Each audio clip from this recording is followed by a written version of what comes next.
Hello everyone. आज हमें हिंदी में का कक्षा 8 का वारिस कौन ये चैप्टर देखना है। इस चैप्टर की लेखिका है विभा रानी। उनका जन्म 1959 में मधुबनी बिहार में हुआ। देखो अभी परिचय उनका।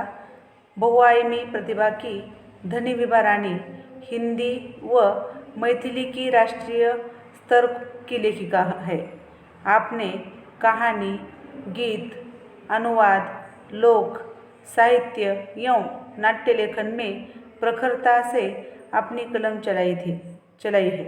आप समकालीन फिल्म, महिला व बाल विषयों पर लोकगीत और लोक साहित्य के क्षेत्र में निरंतर काम कर रही है।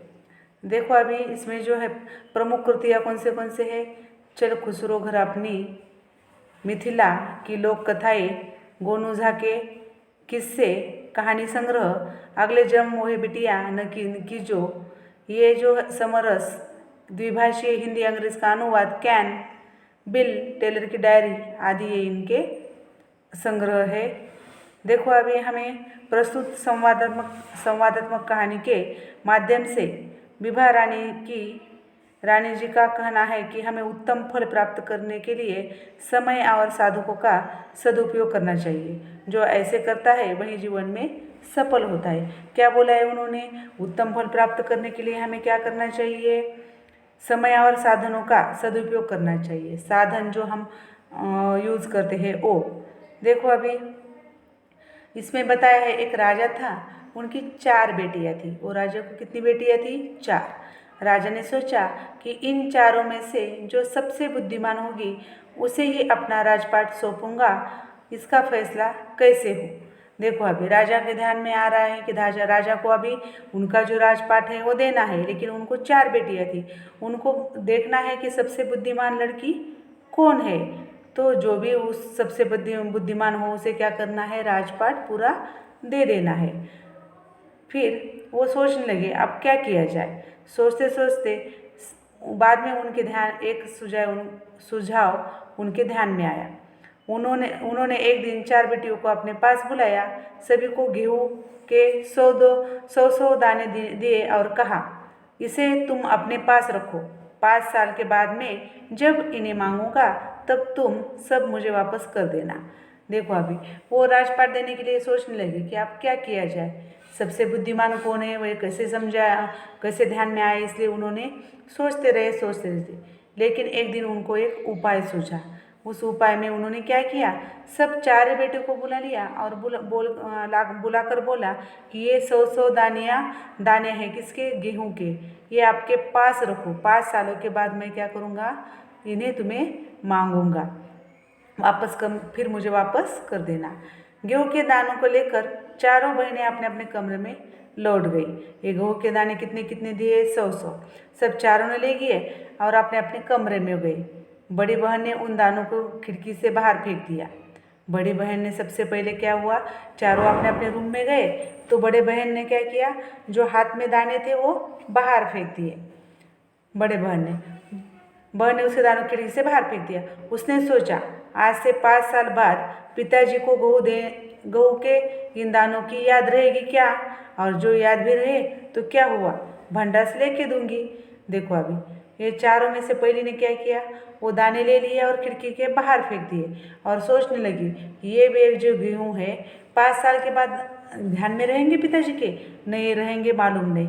जब भी ध्यान में आया तो भी मैं भंडार से क्या करूँगी, गेहूँ के दाने लाऊंगी और दे दूँगी। फिर दूसरी बहन ने दानों को चांदी के डब्बी में डालकर उसे मखमल के थैले में बंदकर सुरक्षित से अपने संदूक में डाल दिया। देखो सबको दिए हैं 100 दाने। पहले ने खिड़की के बाहर फेंक दिए बड़े बहन ने। उसके बाद में दूसरी जो है, पहले सबसे बड़ी है, उसने खिड़की के बाहर फेंके। और 2 नंबर की है, उसने क्या किया, वो लिए और एक डब्बी में पैक किए और मखमल के कपड़े में बंद करके संदूक में रख दिए। फिर सोचा 5 साल बाद जब पिताजी ये दाने मांगेंगे तब इन्हें वापस कर दूंगी। उसने सोचा कि अभी ये दाने 5 साल के बाद देने वाले हमें मांगने वाले, तो इसे अच्छे से संदूक में रखूंगी और जब भी मांगेंगे तब मैं क्या करूंगी, संदूक से वो दाने निकालूंगी और क्या करूंगी, दे दूंगी पिताजी को। फिर अभी रही तीसरी, देखो बड़ी हो गई, 2 नंबर की हो गई। अभी तीसरी बहन बस सोचती रही कि इसका क्या करूं। चौथी और छोटी बहन तनिक बच्ची थी। चौथी और छोटी, सबसे छोटी बहन कैसी थी, बहुत ही बच्ची थी। तीसरी सोचती ही रही, देखो तीसरी बहन सोचती रही इसका क्या करूं। चौथी कैसी है, बच्ची है, तो शरारतें करने में वो बहुत ही उसे पसंद था, बहुत शरारत करती थी सबके साथ। तो उसने क्या किया, वो गेहूँ को भुने दाने के पसंद थे, उसने क्या किया, वो गेहूँ के दाने भून लिया और उसको भुनाकर खा डाला और खेल में मग्न हो गई। वो बहुत ही शरारती थी और भुना वाला जो भी है गेहूँ उसको पसंद था, तो उसने भूनकर खा लिया। देखो अभी सबसे बड़े बहन ने क्या किया, खिड़की के बाहर फेंक दिया। 2 नंबर की बहन है, उसने क्या किया, कपड़े में अच्छे से मखमल, एक डब्बी में मखमल के कपड़े में संदूक में रख दिया। तीसरी बहन सोचती रही और सबसे छोटी बहन बहुत ही शरारत थी, तो उसने क्या किया, उसको भूनकर खा लिया।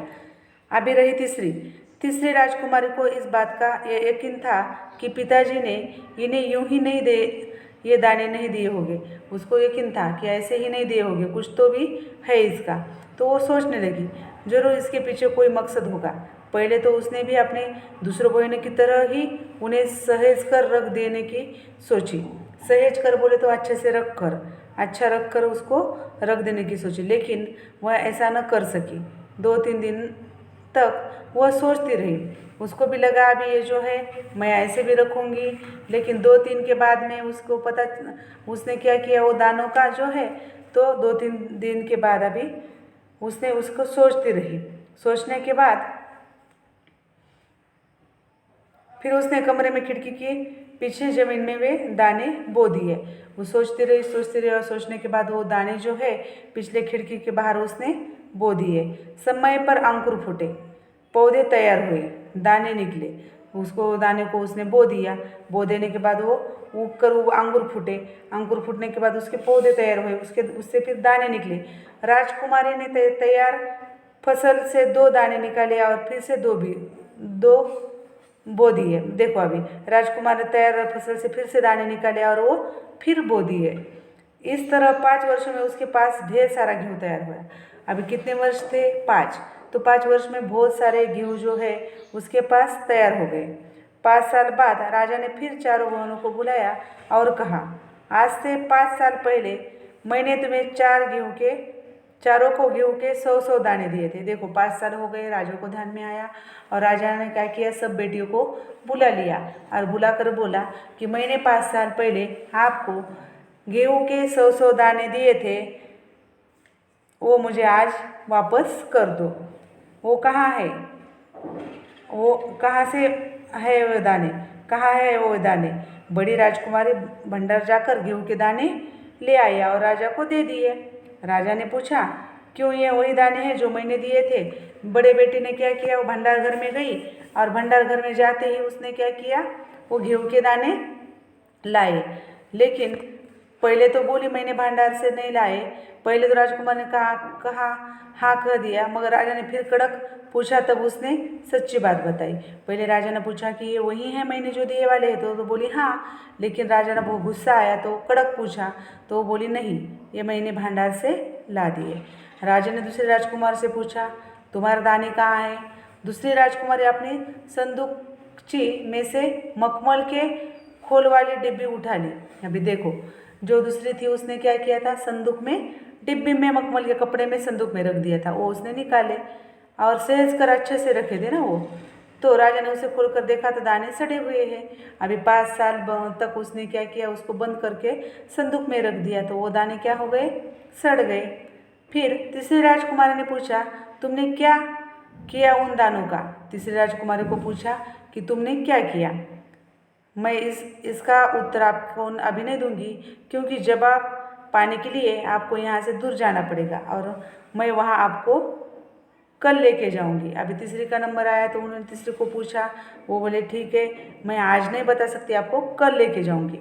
राजा ने अब चौथी और सबसे छोटी राजकुमारी को पूछा, वो तो आपको पता है वो शरारत करती थी, तो उसने दाने क्या किए थे, भून कर खा लिए थे। तो राजा ने उसको पूछा, उसने उसे बेपरवाही से जवाब दिया, उन दानों को कोई कीमत है पिताजी? वैसे तो ढेरों दाने भंडार में पड़े हैं, आप तो जानते हैं ना, मुझे गेहूँ के भुने दाने बहुत अच्छे लगते हैं, सो मैं उन्हें भूनकर खा गई। आप भी पिताजी किन किन चक्करों में पड़ जाते हैं। देखो उसने बताना शुरू कर दिया, मैंने क्या किया, उनको भुना और खा लिया। दूसरे दिन तीसरे राजकुमारी के पास आए। उन्होंने कहा, चलिए पिताजी आपको मैं दिखाऊं कि गेहूँ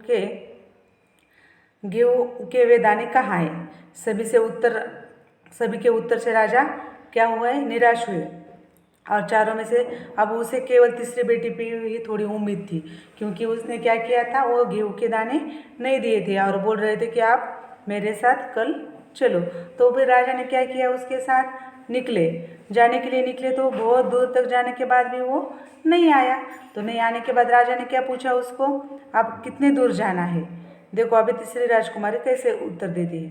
दूसरे दिन तीसरी राजकुमारी राजा के पास आई और उसने कहा, चलिए पिताजी आपको मैं दिखाऊं कि गेहूँ के दाने कहाँ है। राजा रथ पर सवार हो गए। रथ महल नगर पाल करके खेत की तरफ बढ़ने लगा।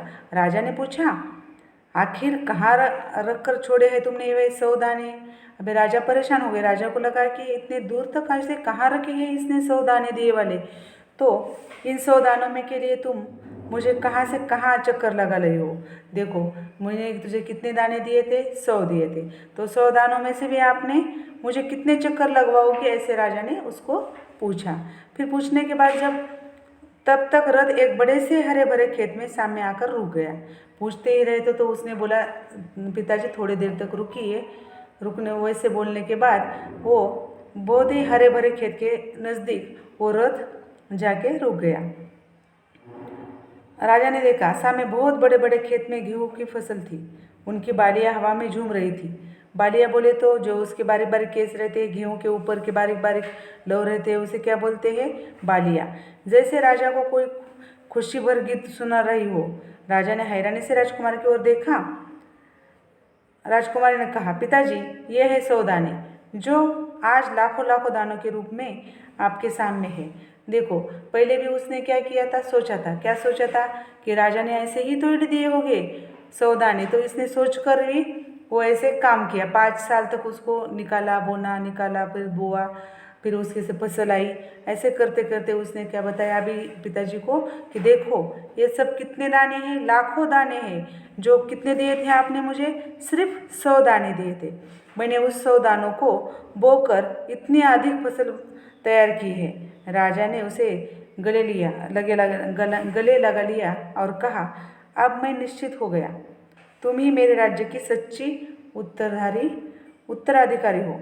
देखो अभी राजा ने कैसे किया, क्यों उसको उत्तराधिकारी चुना, क्यों बुद्धिमान लगी।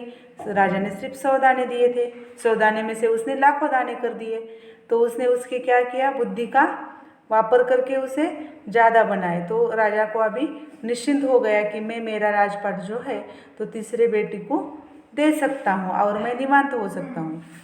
देखो अभी इस कहानी में क्या है, सबसे पहले तो है इस कहानी में राजा और राजा की 4 बेटियाँ, और 4 बेटियों में से एक शरारती कैसी है, सब कोई ध्यान कैसे नहीं देता राजा के बात पे, भंडार से कैसे दाने लाते हैं, लाने के बाद वो राजा को झूठ कैसी बोलती है, और छोटी बच्ची तो भून कर कैसे खा लेती है गेहूँ को। ये सब आप हमने अभी देखा है। लेकिन सबसे चतुर और बुद्धिमान कौन है, राजा की तीसरी बेटी। तो फिर बाद में वो क्या करती होगी, अच्छे से राजपाट अपना संभालती होगी, क्योंकि वो कैसी थी, चतुर थी।